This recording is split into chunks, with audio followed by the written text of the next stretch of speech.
Buen día a todos, qué gusto verte. Qué bueno que el Señor te trajo en esta mañana a escuchar su palabra.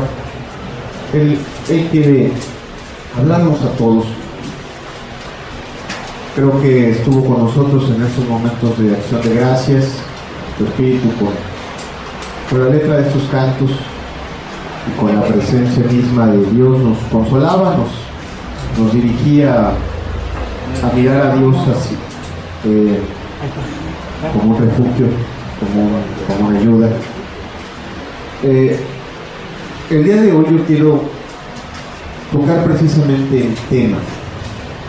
Quiero abrir la escritura, que me acompaña, por favor, al libro de los Salmos. De hecho, si lo quieres tener abierto, si traes tu Biblia y quieres tener abierto el libro de los Salmos, en el capítulo 27, versículo número 1, vamos a estar estudiando este salmo en este día. Dices, bueno, si lo lees en tu Biblia, el salmo dice Salmo de David. En el texto de esta Biblia electrónica que tenemos aquí no lo dice, sin embargo en el texto de la Escritura sí aparece y dice Salmo de David, el autor. Y el texto nos dice: Jehová es mi luz y mi salvación, ¿de quién temeré? Jehová es la fortaleza de mi vida, ¿de quién he de atemorizarme? Esta enseñanza, amados, la he titulado, como dice la primera pregunta de este salmo, ¿de quién temeré? Quiero hablar del temor humano, de entender que aún de que en todas las personas existe el temor, aún en los cristianos. David enfrentó diversos temores, los cuales vamos a ver a continuación, pero también quiero con el mismo pasaje, con este salmo, pues que podamos entender de dónde viene la verdadera paz y la verdadera seguridad. El Señor Jesucristo habló de una paz diferente a la que este mundo da, a una seguridad diferente. Cuando Él se fue dijo: mi paz os dejo, mi paz os doy, y yo no la doy como este mundo la da. Entonces, ¿qué te parece si hacemos una oración y le pedimos al Señor que bendiga su palabra, que sea su espíritu, que sea su palabra la que nos hable, la que nos dirija, la que nos alimente, la que fortalezca nuestra alma?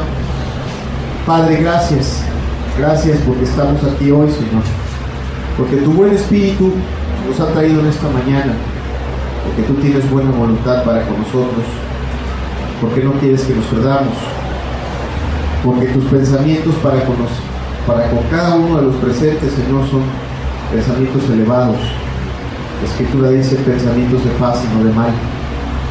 Señor amado, que hoy la palabra que vamos a estudiar, Señor, sea dirigida por tu Espíritu. Padre, tu Espíritu utilice mi boca y tu Espíritu abra el corazón y el entendimiento de cada uno de los presentes, Señor, para recibirla, para entenderla, para abrazarla, Señor, en el nombre precioso de Jesús. Amén. Amén. Ok, en primer lugar quiero decirte que esta enseñanza la he dividido de manera sencilla en 4 puntos. Este salmo lo he dividido en 4 puntos. Es un salmo de 14 versículos. El salmo toca el tema de los temores humanos. El salmo toca el punto de donde encontramos la verdadera paz. El salmo toca el punto de cómo obtenemos esa paz, y como un cuarto punto, cómo descansamos o cómo realmente vivimos en esa paz. Ok, quiero empezar hablándote de los temores humanos. Vuelvo a usar el Salmo 27.1. Te decía, el salmo comienza, si tú lo tienes en tu Biblia, dice Salmo de David. David decía, según este salmo o este cántico, decía: Jehová es mi luz y mi salvación, ¿de quién temeré? Jehová es la fortaleza de mi vida, ¿de quién he de atemorizarme? quiero empezar esta enseñanza, pues, hablando de los temores humanos, y quiero llevar la enseñanza al pasaje a donde realmente empezó, a la vida de David. David, al entender sus aflicciones, sus temores, al entender quién era David, lo que vivió, lo que enfrentó, lo que luchó, pues quizá podemos entender mejor el Salmo. Y si comenzamos por entender quién era David, un hombre como tú y como yo, un pecador rescatado por la gracia de Dios, y quiero aclarar, David no nació justo, David no nació limpio, David no nació perfecto, sino más bien David fue un pecador. Tú puedes leer en la escritura que hay un salmo que habla de que en pecado le concibió su madre, y en otro pasaje dice: Señor, de los pecados de mi juventud no te acuerdes. David fue un pecador al que en su corta edad, si tú quieres, en su juventud, Dios llamó. Quizá le llamó a través de la enseñanza de su padre, quizá le llamó a través de conocer la escritura en la sinagoga. La cosa es que hubo una transformación en la vida de David, pero David fue un pecador y Dios le llamó. Ahora, hay un doble llamamiento en la vida de David. Tú puedes ver desde sus inicios que era una persona que después de que Dios le llamó, fue una persona que se acostumbró a buscar a Dios. Y después Dios le hizo un segundo llamado, ya no solamente estar cerca de Él, no solamente a ser cristiano, aunque en ese entonces no se concebía como ser cristiano, sino simple y sencillamente a hacer la voluntad de Dios. David tuvo un segundo llamado, un llamado para servir a Dios, un llamado para ser rey, un llamado para cuidar y pastorear al pueblo de Dios. Tuvo ese segundo llamado. Ok, hay que entender una cosa, hay que entender esto para entender entonces el contexto. David, un hombre como tú y como yo, pecador, miembro de este mundo, es llamado por Dios dos veces. En primer lugar, a estar a cuentas con Dios, y en segundo, a hacer la voluntad de Dios y a servirlo. Y es donde, en ese contexto, es donde aparecen sus enemigos. Entendámoslo bien, aparecen sus enemigos. Y entendamos esto: cuando Dios llama a cualquiera de nosotros de este mundo, también aparecen nuestros enemigos. Lo que hay que identificar en un primer término es que los enemigos del hombre no son los hombres, de acuerdo con la escritura. Aunque tú puedas tener a un hombre que te aborrezca, que hable mal de ti, que no te quiera, la escritura no dice que nuestros enemigos sean realmente los hombres. Cuando dicen amén. Vamos a ver lo que dice el libro de Efesios, capítulo 6, versículo número 12. Nuestros verdaderos enemigos están identificados por la palabra de Dios. Dice: porque no tenemos lucha contra sangre y carne, sino contra principados, contra potestades, contra los gobernadores de las tinieblas de este siglo, contra huestes espirituales de maldad en las regiones celestes. Los verdaderos enemigos, los enemigos más temibles, los que de verdad quieren destruir al ser humano, no tienen ni carne ni sangre, sino son espirituales. Es el diablo, es sus demonios. A veces el diablo y sus demonios se valen de personas o de circunstancias para traer adversidades a los hombres. Por ejemplo, si tú estás en pecado, es evidente que tu enemigo, el diablo, pretenda mantenerte en el pecado, pretenda mantenerte lejos de Dios, pretenda mantener tu vida sucia. Pero si tú has decidido ser cristiano, es probable que tu enemigo, bueno, no es probable, es seguro que tu enemigo desee apartarte de Dios y destruirte a través de tentaciones, de luchas, de pruebas y de adversidades. El Señor Jesucristo dijo una vez: el ladrón no vino sino para hurtar, matar y destruir. Cuando tú contemplas la vida de algunos pecadores, cuando tú ves sus vidas sumergidas en las drogas, en el alcohol, en el pecado, en la depresión, entiendes hasta dónde puede llevar el enemigo de nuestra alma a destruir no solo el alma, sino a destruir el cuerpo, a destruirlo todo. Ok, repito, esos enemigos espirituales de los que habla la escritura A veces se valen de personas y de circunstancias para traer adversidades a los hombres. Y ahí es donde David puede ver. Quizá tú no notas mucho a David hablando de los enemigos espirituales, sino más bien de los enemigos que podía ver con sus ojos. Dice el Salmo 27, ahora en el versículo 2 y versículo 3, nos ubica a los enemigos de David. Dice: cuando se juntaron contra mí los malignos, mis angustiadores y mis enemigos, fíjate, los tiene hasta clasificados. Los malignos, mis angustiadores y mis enemigos, para comer mis carnes, ellos tropezaron y cayeron. Aunque un ejército acampe contra mí, no temerá mi corazón. Aunque contra mí se levante guerra, yo estaré confiado. Amado, varias cosas a entender. Este salmo es hermoso y es el resultado de la comunión con Dios. Sin embargo, tú puedes ver a un David que en un primer término sí sale huyendo de alguno de sus enemigos, de Saúl. También tú puedes ver que David tiene que dejar su palacio porque lo viene persiguiendo los traidores, y su enemigo en ese entonces, su hijo Absalón. Muchos enemigos tuvo David: a los filisteos, a Saúl, al mismo Goliat,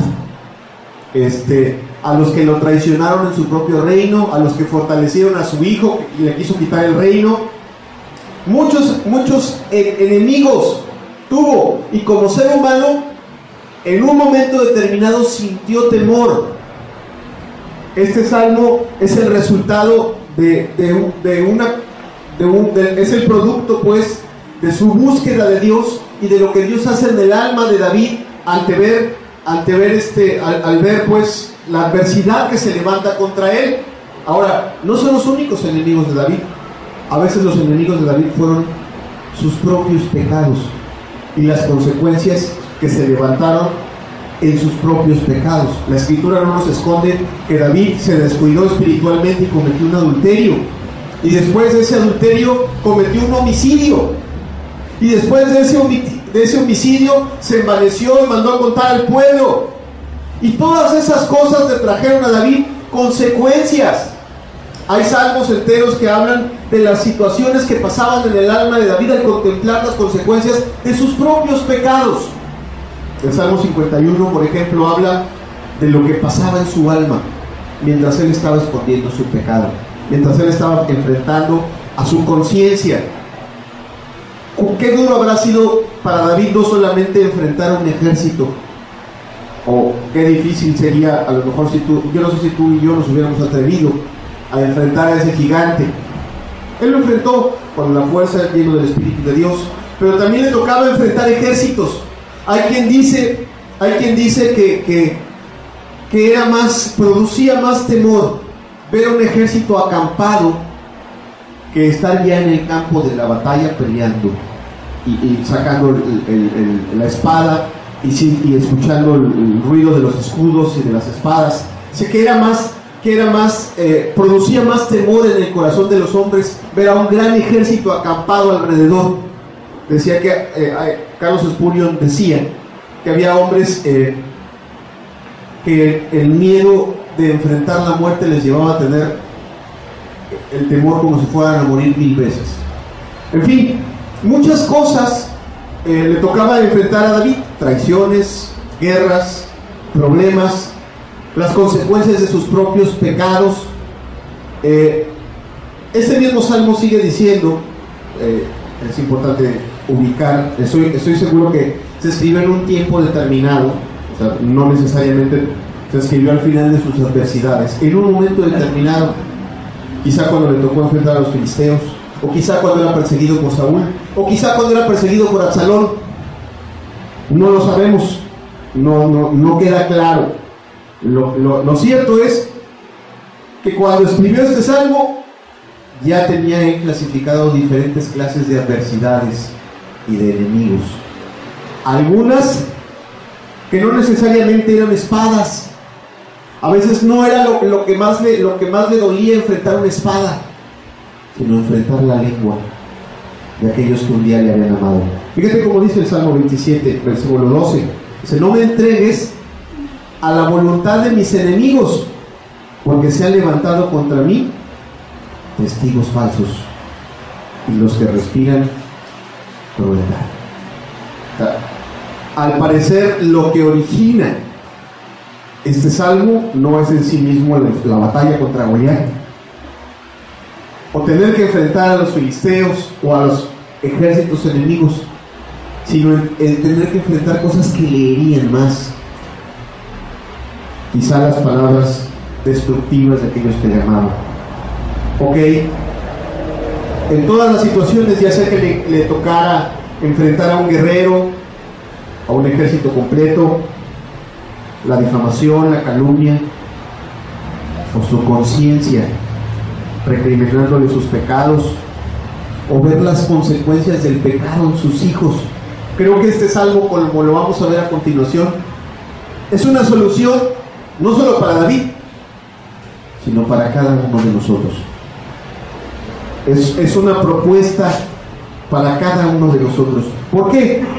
Porque los hombres del día de hoy tenemos temor. ¿A qué le tememos los hombres?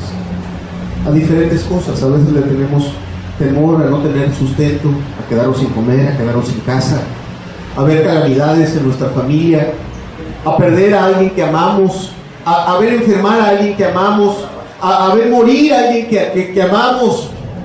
Quizá tenemos temor a que todas esas cosas que hemos construido a lo largo de nuestra vida se destruyan, se desmoronen. Mira, hay trabajadores que dejan 30 años de su vida en una oficina, en un lugar de trabajo, en una fábrica, y conforme están casi por llegar al momento de su liquidación o de su jubilación, vienen los temores, y a veces se cumplen, de que son lanzados a la calle.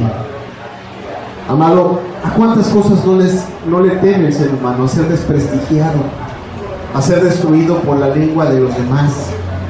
Si nuestra conciencia conoce a Dios o conoce de Dios, si nuestra conciencia está despierta, no solo son esos nuestros temores, sino si sabemos que nuestra conciencia no está en paz con Dios, sabemos que el temor también es enfrentar la ira de Dios, al que sabemos que nuestra alma no está sometida.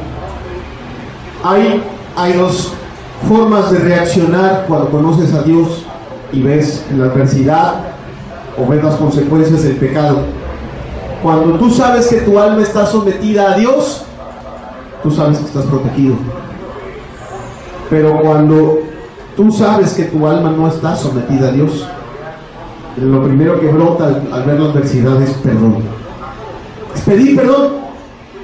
¿Por qué? Porque una cosa que el hombre no puede enfrentar, o que le es difícil de enfrentar, es el testimonio de su conciencia, que le dice que está expuesto a la ira de Dios por no estar en paz, por no ser reconciliado.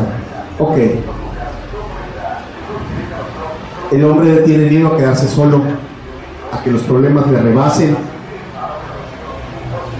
Si es cristiano, el hombre le puede tener temor a ser derrotado, a deshonrar a Dios y a ser abandonado por Dios. En fin, muchas cosas son las que puede el hombre tenerle temor. Este salmo propone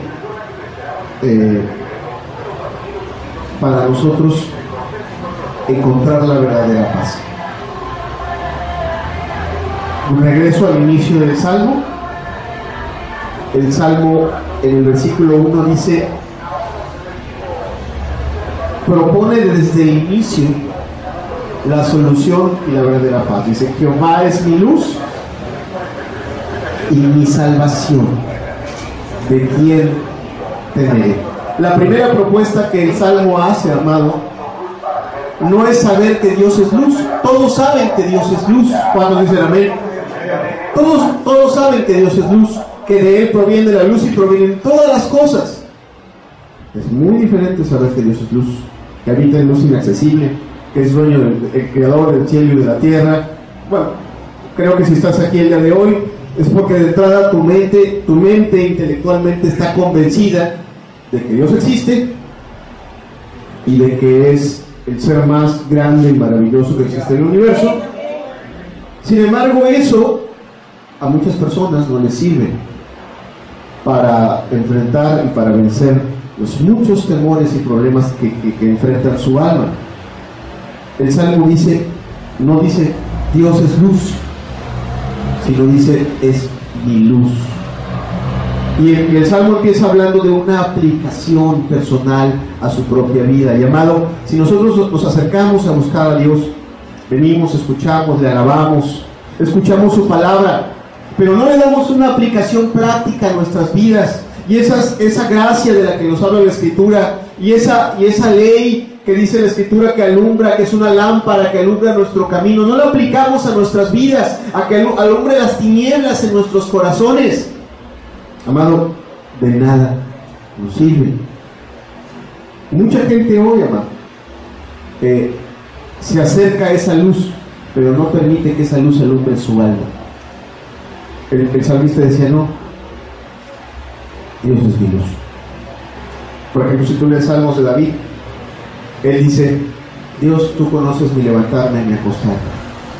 Aún no está la palabra en mi boca, y de aquí tú la sabes toda. Tú la sabes toda. ¿Por qué? Porque él sabía, él se exponía voluntariamente a la luz de Dios. Él decía, Dios es mi juez. Él decía, y lo que también nos enseña este salmo es a permitir que la luz del Evangelio alumbre nuestros corazones, las tinieblas de nuestra alma, lo más íntimo, lo más profundo de nuestro corazón, para que todo ello se someta a Dios. Cuando dicen amén. Amén. De nada nos sirve, amados, saber que Dios es luz, o que Dios es grande, o que es poderoso. Nos sirve cuando dejamos que esa luz penetre en nuestros corazones, alúmbrenos las tinieblas. Ahora, no solo dice eso, bueno, dice de quién temeré, por supuesto, pero ese primer versículo dice, es mi luz. Si lo puedes volver a poner, amado hermano. Pero también es mi salvación. Hay una gran diferencia en saber que en Jesús hay salvación, a decir que Él es mi salvación. Tan distinto es saber que en un barco hay un salvavidas y ese barco se va a hundir. Es muy diferente saber que ese salvavidas te puede salvar hasta que tienes tú el salvavidas puesto y estás seguro que te va a salvar. Es muy diferente. Hay muchas personas, amados, que se regocijan y se gozan en saber que en Jesucristo hay salvación, pero no todos quieren estar enfundados en ese Salvador o en ese salvavidas. Y amado, pues el salmista decía, ¿no? Ante tantas adversidades, ante tantos miedos, ante tantas circunstancias, él, que había escuchado que Dios es salvación, había decidido también ponerse esa salvación o adjudicarse esa salvación. Ahora el Salmo nos dice cómo obtener esa salvación o cómo estar en esa salvación, cómo obtener pues esa seguridad. Dice el Salmo en los versículos 4 al 6, porque no se trata de una declaración de fe protectora o de una oración mágica de, bueno, tienes miedo, no te preocupes, ora 7 veces esta oración a San Juditas Tadeo y te va a sacar del problema. No es así, la Escritura no enseña así. Ora por favor 7 veces el Padre Nuestro, 20 Aves Marías, y con eso ya estás protegido. Es una farsa, eso es de este mundo, eso no existe. El Salmo nos enseña cómo. Dice, una cosa he demandado a Jehová, esta buscaré, que esté yo en la casa de Jehová todos los días de mi vida, para contemplar la hermosura de Jehová y para inquirir en su templo, porque Él me esconderá en su tabernáculo en el día del mal, me ocultará en lo reservado de su morada, sobre una roca me pondrá en alto. Luego, levantará mi cabeza sobre mis enemigos que me rodean, y yo sacrificaré en su tabernáculo sacrificios de júbilo. Cantaré y entonaré alabanzas a Jehová. Quiero decirte que el salmista de entrada no ve las cosas como las vemos en este mundo. Fíjate, en este mundo las personas que no conocen a Dios, cuando viene un problema, voy a hablar de algo sencillo y no se lo deseo a nadie, de todo corazón lo digo, pero quiero hablar de un problema típico. Cuando alguien enferma, las personas, cuando tienes a un familiar, a un ser amado enfermo, y no eres médico, no tienes la solución en tus manos, muchos seres humanos naturales corremos a Dios. Señor, resuelve. Señor, quita. Señor, arregla. Y si quitas, si resuelves o si arreglas, no te voy a servir. ¿Sí o no? ¿A poco es típico o no es típico? Creo que cada ser humano lo digo con amor y con respeto, en su ignorancia de la voluntad divina, alguna vez lo haya hecho así. El Salmo no enseña que la solución a los temores y a los miedos está en que los problemas se acaben, sino el Salmo más bien propone un refugio. Dice: una cosa he demandado a Jehová, esta buscaré, que esté yo en la casa de Jehová todos los días de mi vida, para contemplar la hermosura de Jehová y para inquirir en su templo. Imagínate tú a alguien que está rodeado de problemas, y en lugar de decirle a Dios: Señor, quita los problemas o aplasta a mis enemigos, le dice: déjame contemplar tu hermosura, déjame contemplar a tu persona, déjame contemplar tu gracia, déjame contemplar tu amor. Dice el versículo 5: no quiero que los quites, quiero que me escondas. Dice: porque Él me esconderá en su tabernáculo en el día del mal, me ocultará en lo reservado de su morada. La solución que el salmista dice: bueno, no, ahí va a seguir el problema, pero yo Él me va a refugiar, o voy a encontrar refugio en Dios. Yo no sé si tú has visto un niño asustado. Un niño asustado, ¿hacia dónde corre? Corre hacia su madre.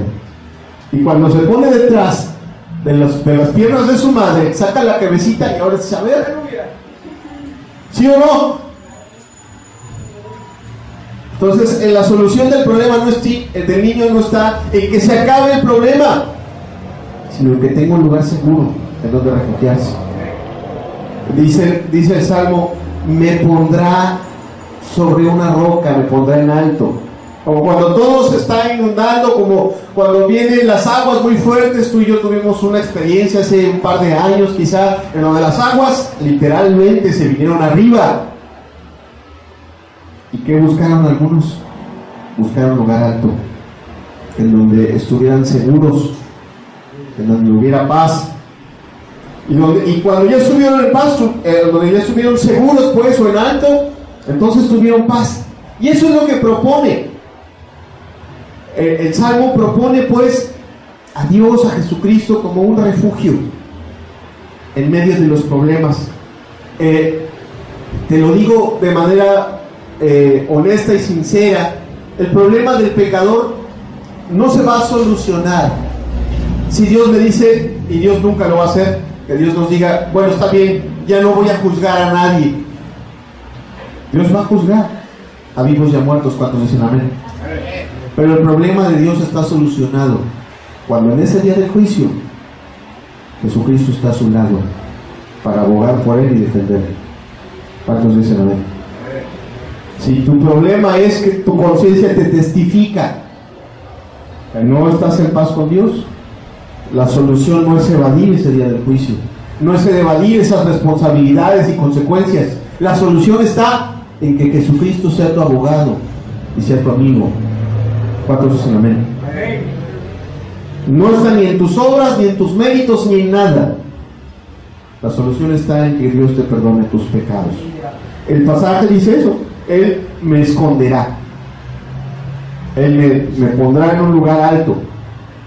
Y tú piensas en la escena del día del juicio, es más, el mismo Señor Jesucristo dice de entrada que a uno nos va a poner a la derecha y a otro los va a poner a la izquierda, ¿no? ¿Cuánto terror van a tener aquellos que sean puestos a la izquierda? ¿Y cuánto gozo los que sean puestos a la derecha cuando dicen amén? ¿Va a dejar de suceder? No. Fíjate que a veces platico con mis hijos, uno de ellos en particular, no le cabe en la cabeza que esta tierra se va a acabar y que Dios va a desbaratar todo lo que tú y yo vemos. A veces me dice, papá, es que yo no quiero que se acabe esto.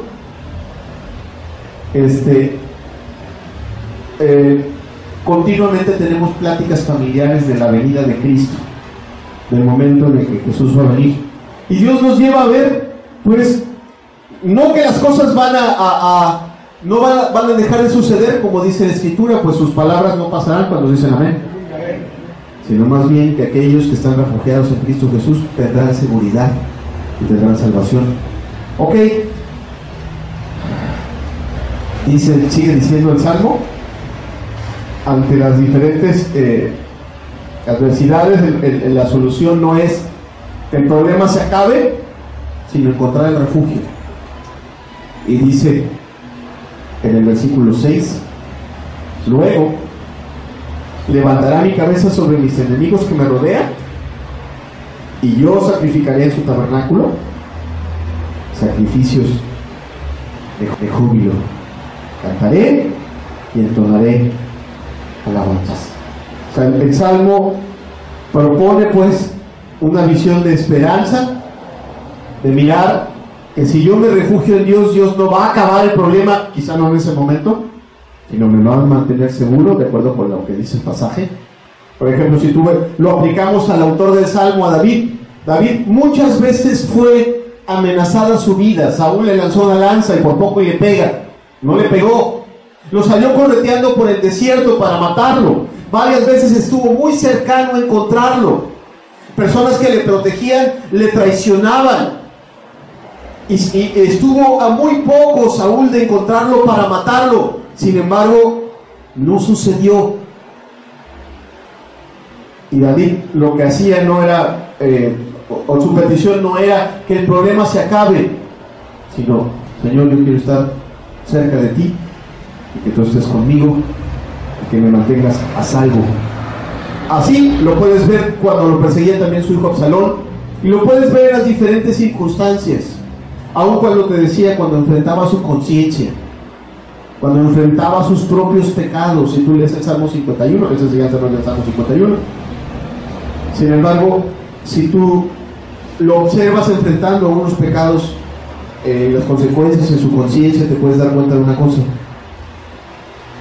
de todos esos miedos y de todos esos problemas, David fue librado, no porque se acabaran, sino porque Dios lo llevó a su paz.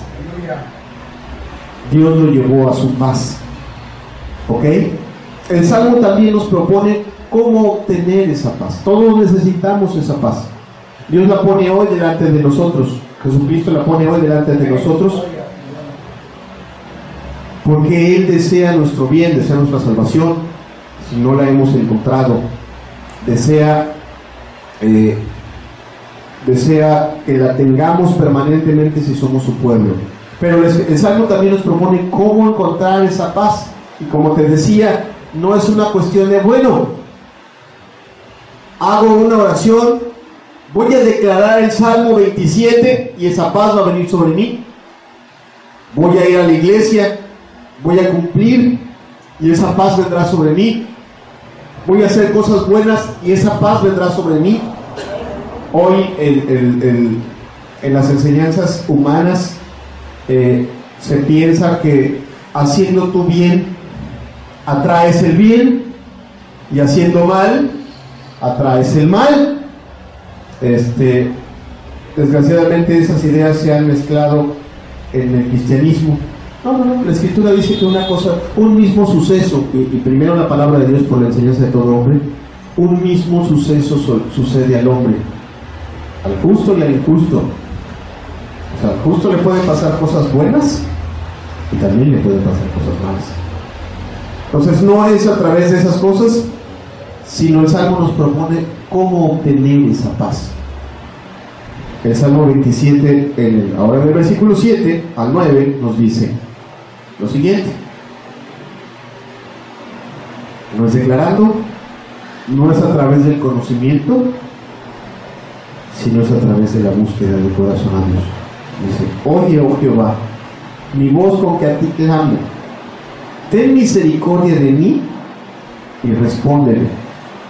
Mi corazón ha dicho de ti: buscad mi rostro.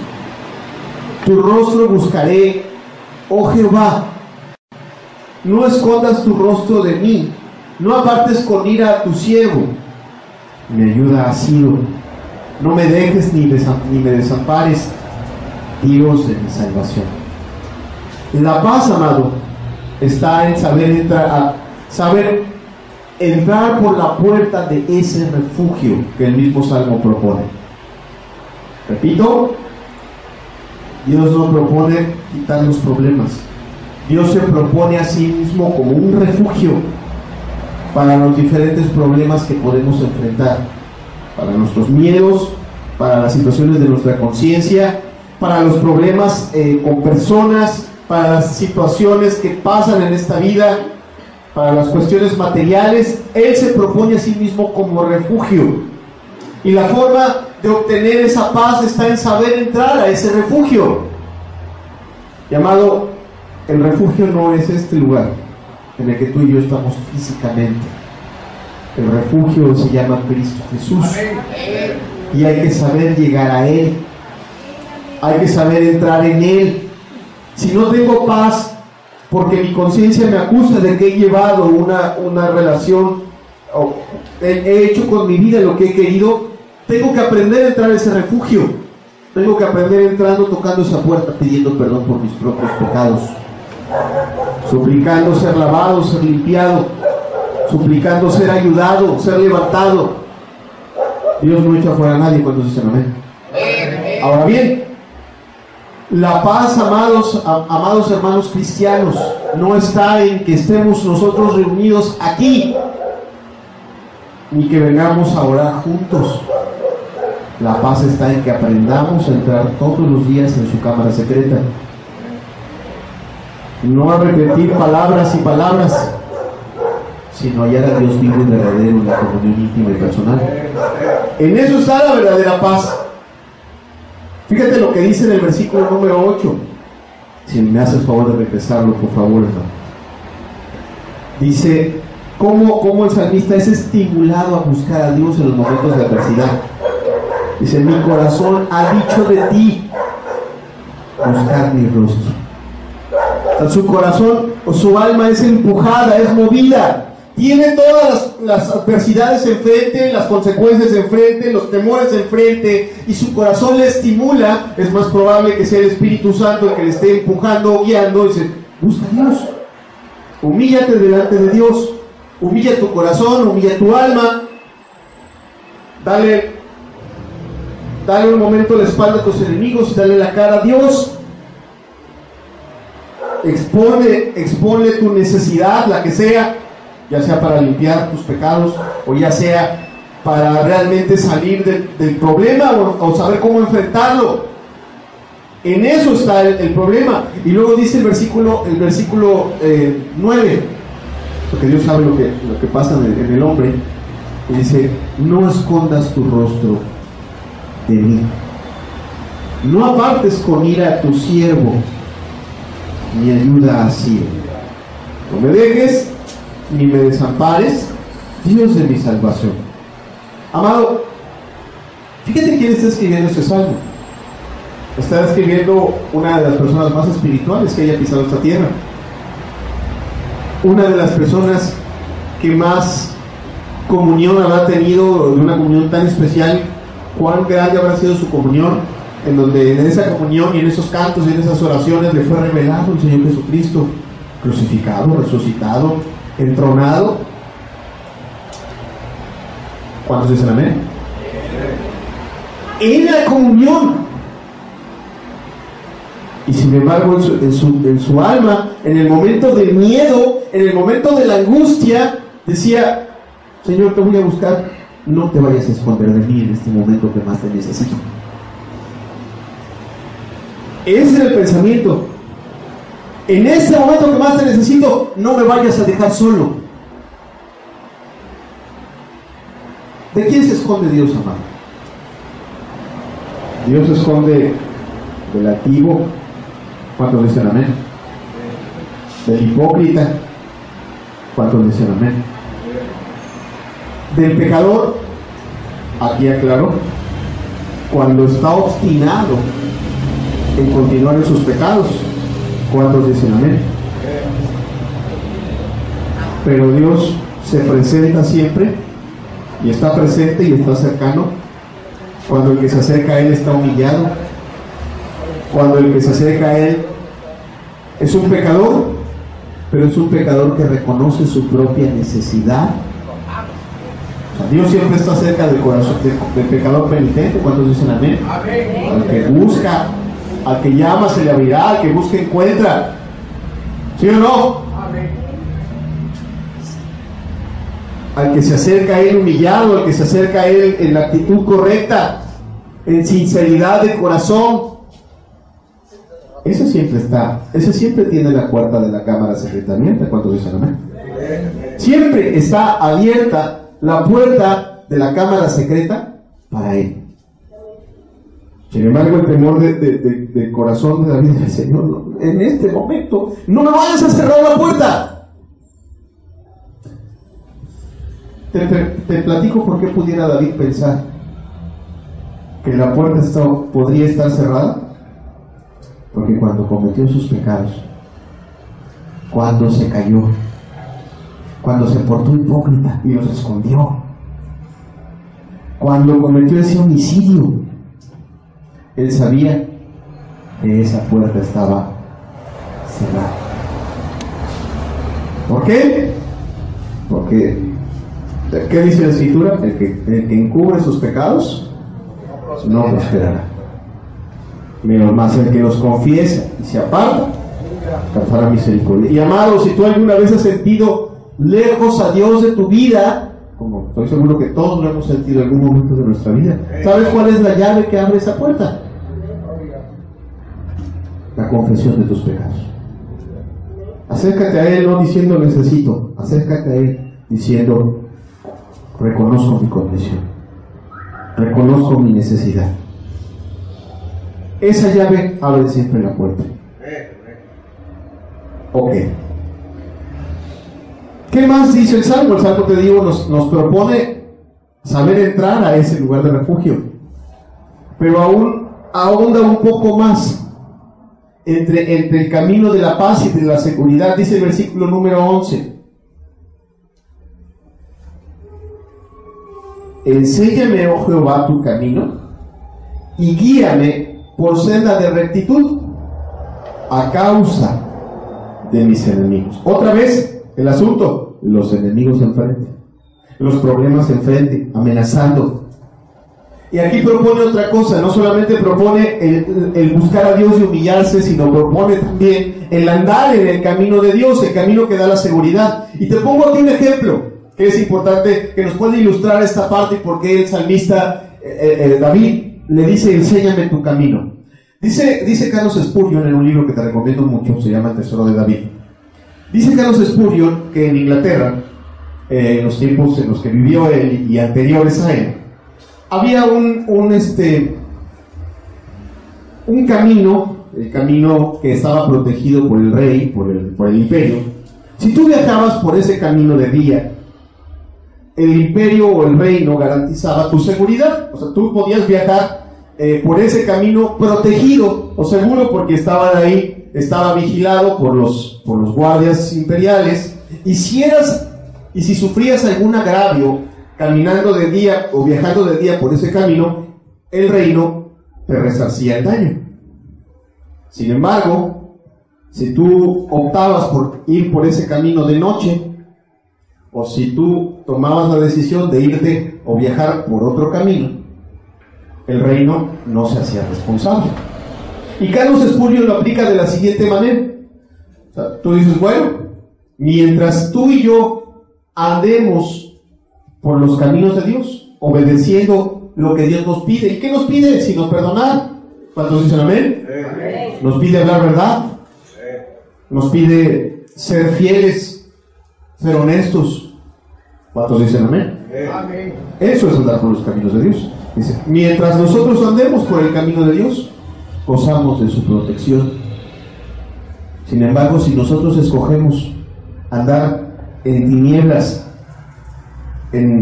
a escondidas, haciendo nuestra propia voluntad, en nuestros propios caminos, Dios dice, no te puedo proteger ahí.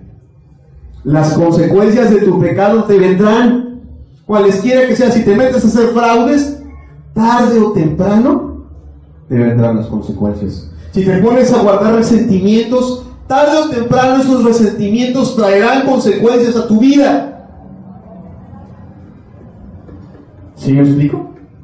Por eso el salmista dice, enséñame tu camino, porque en tu camino está mi seguridad. ¿Amén? ¿Vamos comprendiendo entonces hasta aquí?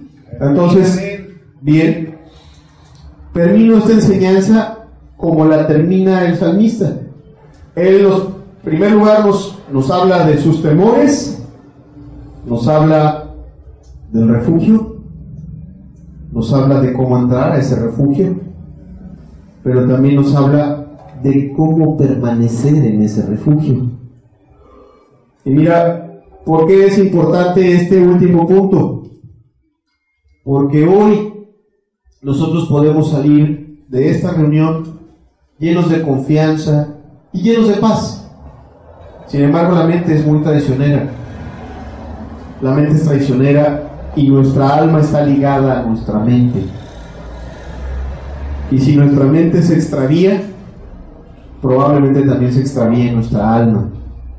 Y el salmista lo que propone es no solamente saber entrar a ese refugio, sino cómo permanecer en él, en medio de los miedos o de los problemas.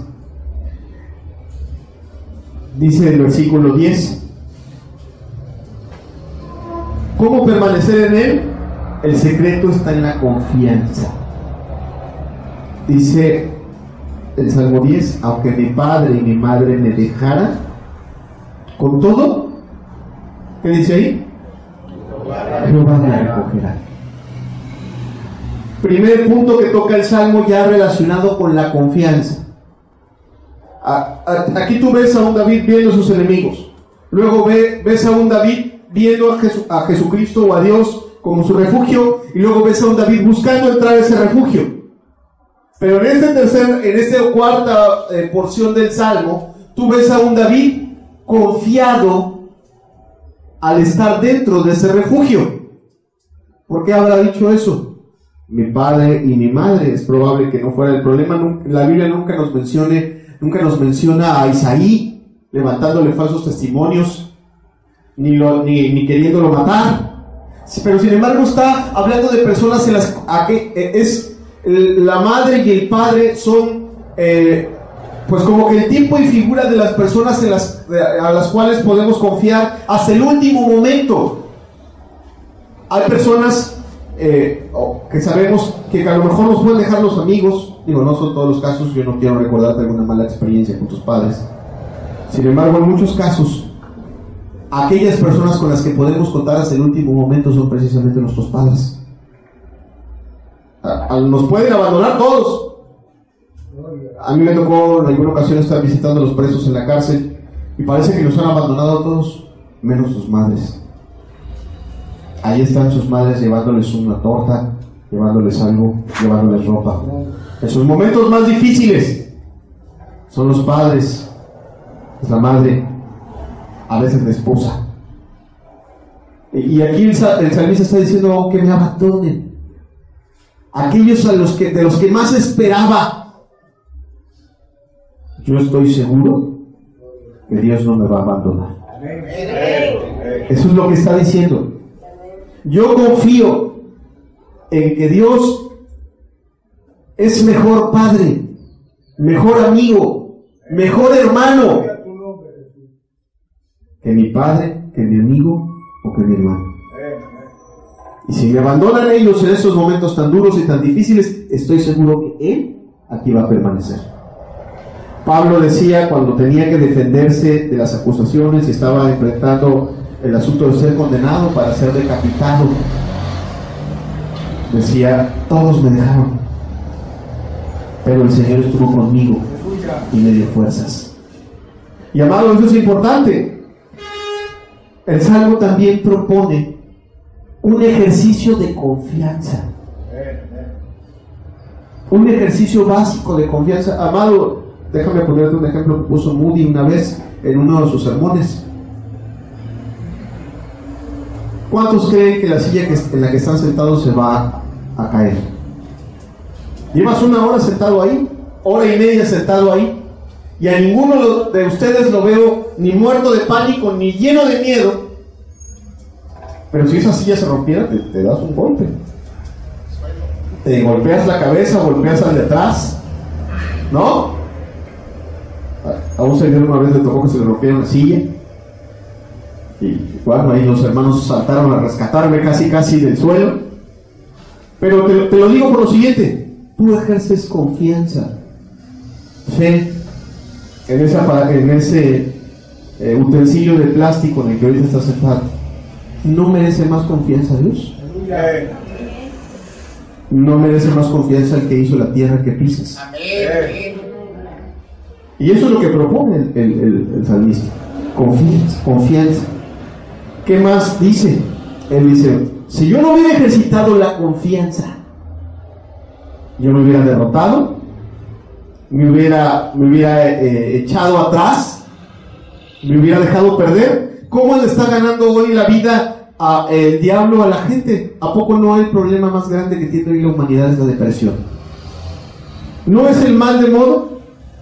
¿No cada día son más los que se sumergen por depresión en drogas, en alcohol, en muchas situaciones? ¿No son cada día más los que dependen de medicamentos para salir adelante?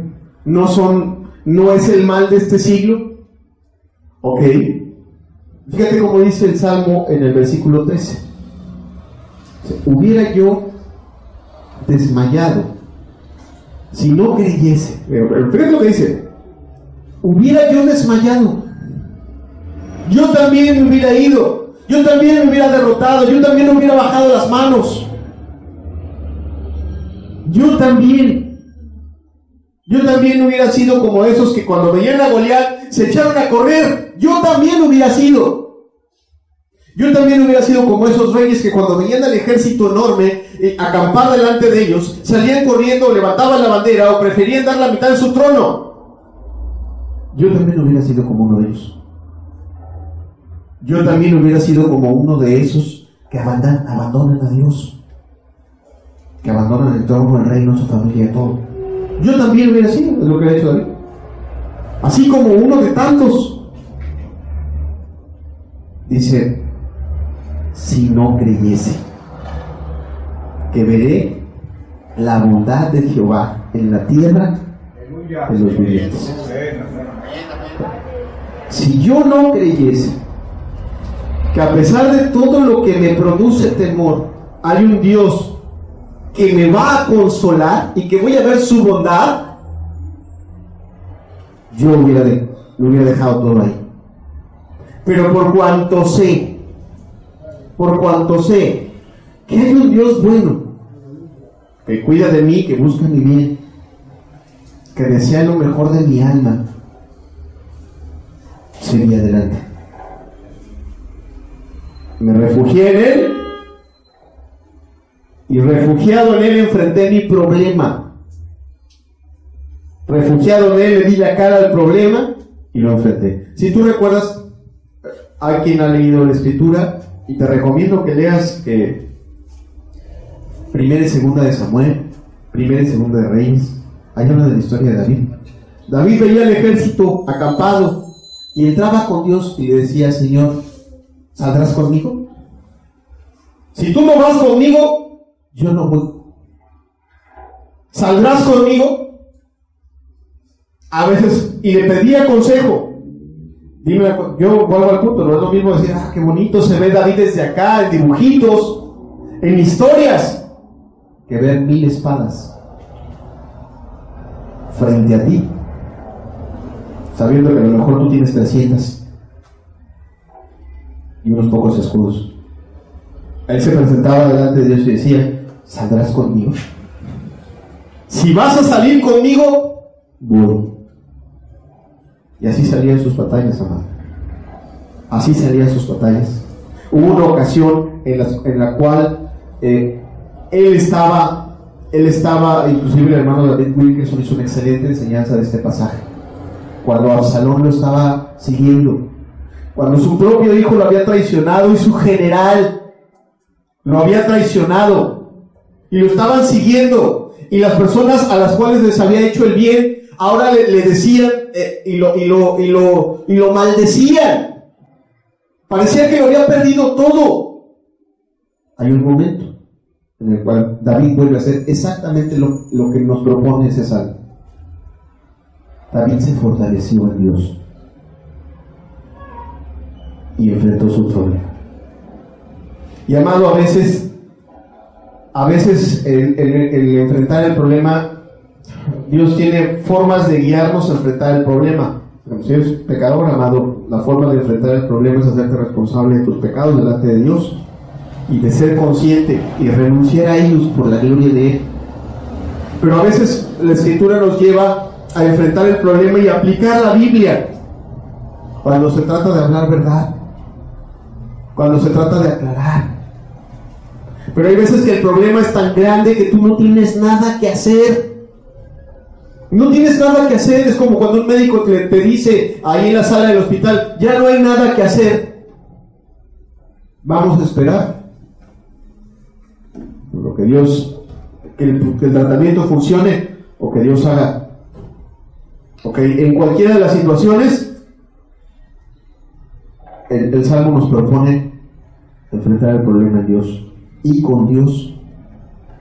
Y termina en el versículo 14: aguarda a Jehová, espera a Jehová, espera a Jehová, espera lo que Dios tiene que decir, espera lo que Dios tiene que hacer. Esfuérzate y aliéntese tu corazón. Sí, aguarda a Jehová. Amado, hay veces que me ha tocado muchas veces ver almas que quieren ponerse a cuentas con Dios. El peso de la conciencia, el peso de la situación aquí es normal, y el diablo ahí diciendo: no, ya déjalo, eres un hipócrita, ya no luches, ya Dios no te oye. Hermano, ¿qué más hago? Creo que este salmo dice bien lo que tienes que hacer si te has acercado a Dios para confesar tus pecados y tus faltas. Espera que Dios actúe, espera que Dios obre, espera que Dios intervenga, espera que Dios te dé una palabra. Pero si el problema es con algo de esta vida, de las muchas cosas que enfrentamos y que nos producen temor, el Salmo nos propone: recuerda que Dios ha propuesto hacerte el bien, refúgiate en Él y después espera. Dice ahí: esfuérzate y aliéntese tu corazón. Ve con Dios a la paz, a la seguridad que da su palabra, su espíritu. Descansa en Él y después sal y enfrenta tu problema. Sal y haz lo que con su palabra, con la guianza de tu espíritu, con el consejo de algún buen hermano que te ame, te haya indicado hacer. Y si no puedes tú hacer nada, solo espera. Acuérdate, yo no sé si tú has leído en la Escritura el pasaje donde Dios sacó al pueblo de Egipto.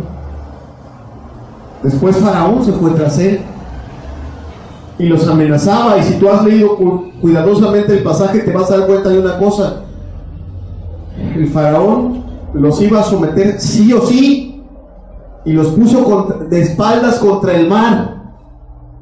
¿Qué podía hacer ese pueblo sin fuerzas, sin armas, sin ejército, ¿podía hacer algo? No podían hacer nada. Por más que sacaran una olla, un sartén, no iban a durar nada delante de la tremenda adversidad que tenían. Y ahí aplica este pasaje: espera a que Dios haga. ¿Hizo Dios en ese momento? Sí hizo. Abrió el mar, cruzaron el mar, pero después volvió a hacer, y el mar cayó encima de los que les perseguían. ¿Recuerdas que ese salmo decía, después levantará mi rostro delante de mis enemigos? Hay veces que hay que dejar que Dios haga, ¿no? Bien, termino esta enseñanza diciéndote, quizás sí vemos nuestros pecados enormes, vemos la destrucción que han hecho nuestros pecados en nuestra vida y en nuestra alma. Fíjate, aquí lo voy a aplicar primero a la vida de David. David vio sus pecados, se acertó a ver sus pecados, y David veía lo que esos pecados habían ocasionado primero en su alma. Para eso están los salmos, para verlo, como el que te he estado poniendo de ejemplo, el Salmo 51. Pero no es el único. Si no me recuerdo, el 37 también habla de ello. Quizás estoy un poquito equivocado, se me fue el número mal, pero ahorita lo verifico si alguien quiere leerlo. Es el 32, gracias. Salmo 32, para ver los efectos del pecado en su propia alma. Pero no solamente eso. Dime una cosa: es fácil para un padre ver cómo su familia se desintegra y se destruye, cómo uno de tus hijos se levanta y mata a otro de tus hijos, cómo uno de tus hijos se levanta y viola a una de tus hijas, cómo uno de tus hijos se levanta y te quiere matar y se quiere quedar con tu reino, y aparte te destruye. ¿Será fácil? Las consecuencias del pecado, qué duras son, qué difíciles son. Amado, aunque se vean gigantes, se vean tremendas, Dios tiene un refugio. Dios tiene un refugio. Y la Escritura nos dice que David halló paz con Dios. No que se acabaron sus problemas, quizás las consecuencias de su pecado siguieron. Algunas otras consecuencias se calmaron. Lo cierto es que el hombre halló gozo en Dios y tuvo paz. Y amado, eso es lo que nos propone el Salmo. Eso es lo que nos propone el Salmo. Busquemos a Dios, amado. Busquemos su perdón. Busquemos su refugio. No seamos como las personas, como los gentiles que no conocen a Dios, que buscan a Dios para que las cosas se calmen. No. Busquemos a Dios para que reine en nuestros corazones. Busquemos a Dios para que ese príncipe de paz crezca en nuestra vida.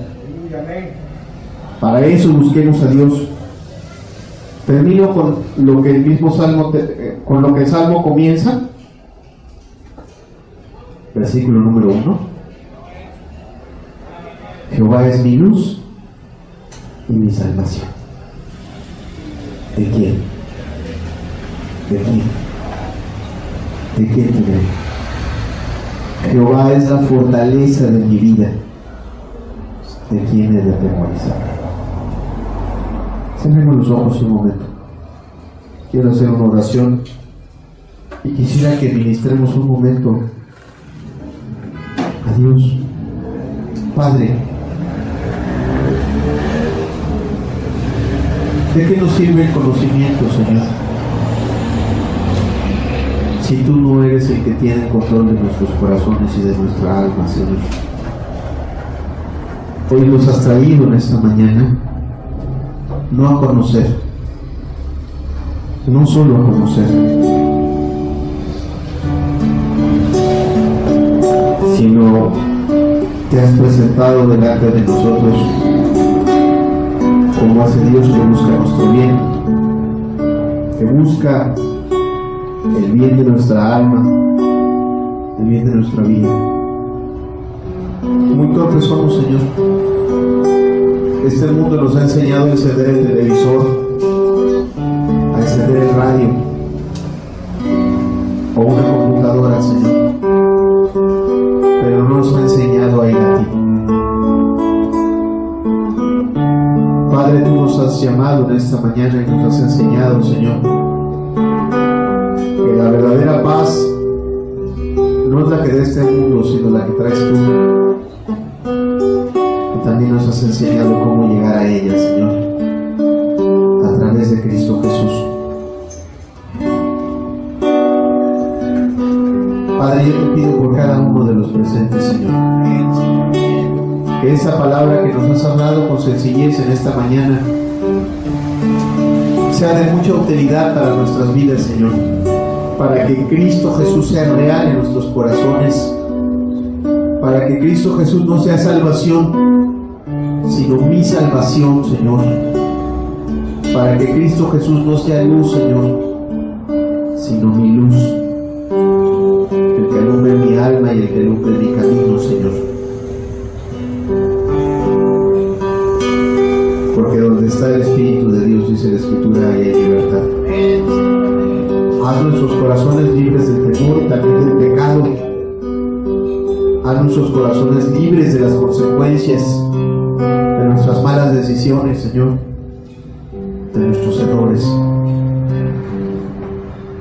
Haz nuestros corazones libres de los temores, quizá de las cosas que hemos sembrado, Señor, y que ahora pudiéramos estar cosechando, pero también nuestros corazones libres, Señor, de aquellas cosas que este mundo ha preparado para destruirnos y que amenazan con apartarnos de ti, Señor. Danos esa libertad, Señor. Que seamos, como dice ese salmo, torre fuerte es el nombre del Señor.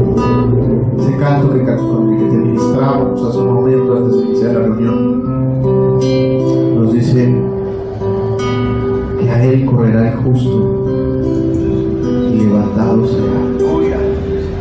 Que así sea, Señor, en nuestras vidas.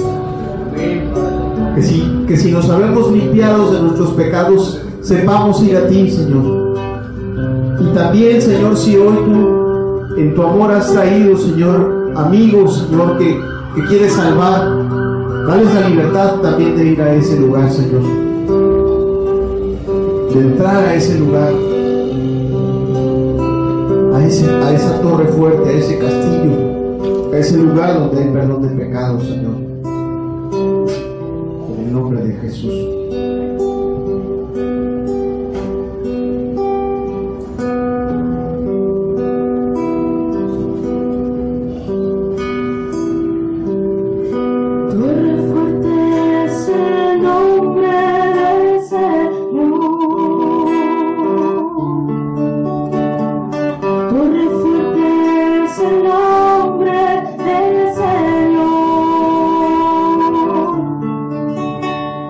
Torre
enseña que en ese refugio, Señor, en el aposento de esa torre fuerte, Señor, hay seguridad y no hay temor, Señor.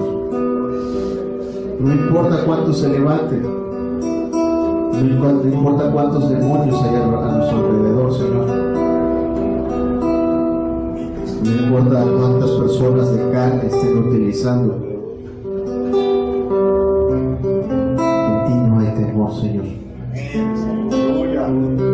Enséñanos, Dios amado, a ir ahí, Señor. El Señor es mi luz, es el salvo y mi salvación.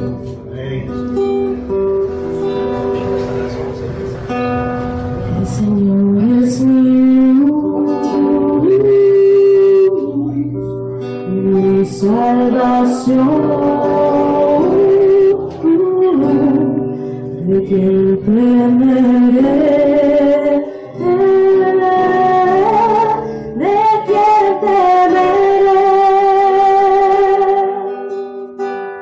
El Señor es mi luz,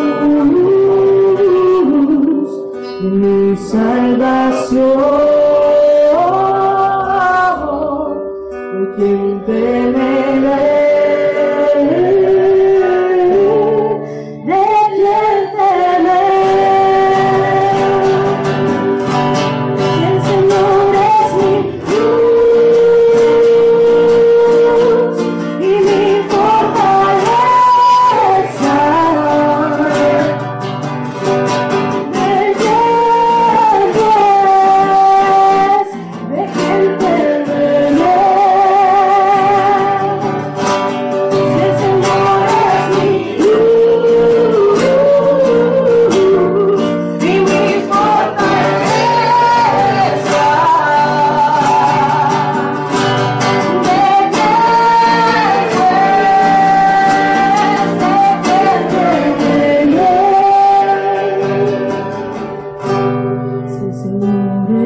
¿De quién temeré?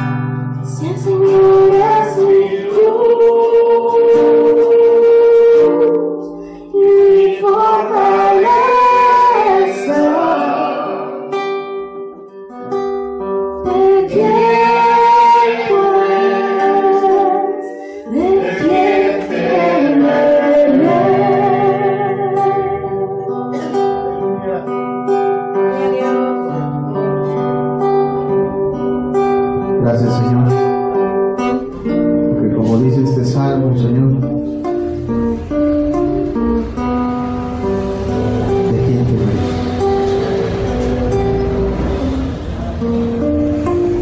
¿De quién he de temorizarme, Señor? Solamente que me enseñes a estar en tu tabernáculo en el día del mal, Señor. Solamente que nos enseñes a correr hacia esa torre, Señor, y a entrar por tus puertas, Señor. Gracias, Jesús. Tu Espíritu, tu palabra quede en nuestros corazones, Señor. Gracias por cada hermano, por cada amigo que estuvo hoy aquí con nosotros. La influencia de tu Espíritu siga sobre cada uno de nosotros. En el nombre precioso de Jesús.